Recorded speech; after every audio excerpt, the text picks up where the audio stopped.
थाहा पाउनु र व्यवहारमा उतार्नुमा धेरै फरक हुँदछ।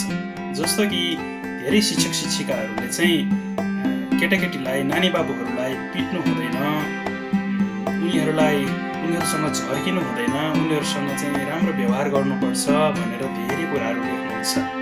अनि यो एकदमै राम्रो कुरा पनि हो। अनि कतिपय अवस्थामा चाहिँ भाइ बहिनीहरूलाई चाहिँ टिचिङ लर्निङ एक्टिभिटिजको दौरानमा चाहिँ कुटपिट गरिदिने अथवा चाहिँ यातना दिने अथवा चाहिँ अत्याउने, डर धम्कीहरू देखाउने यस्तो क्रियाकलापहरू गरेको हामी सुन्दछौँ।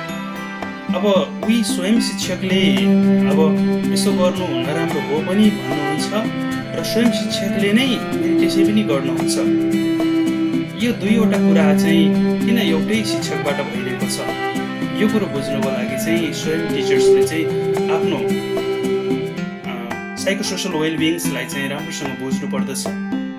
यस पश्चात हामीले चाहिँ यो कुराहरू किन यसो हुँदछ, किन यसो भइरहेको छ भन्ने कुरो राम्रोसित बुझ्न सक्दछौँ।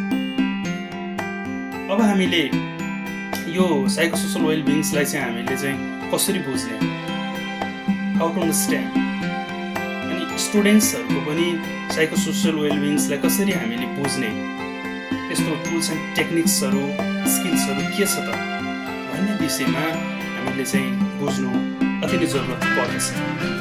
यसको निम्ति हामीले ल्याइरहेका छौँ शिक्षकहरूको निम्ति अनि गार्जियनहरूको निम्ति, प्यारेन्ट्सहरूको लागि हामीले एकदमै राम्रो उपयोगी सेसनहरू पनि हामीले ल्याएका छौँ।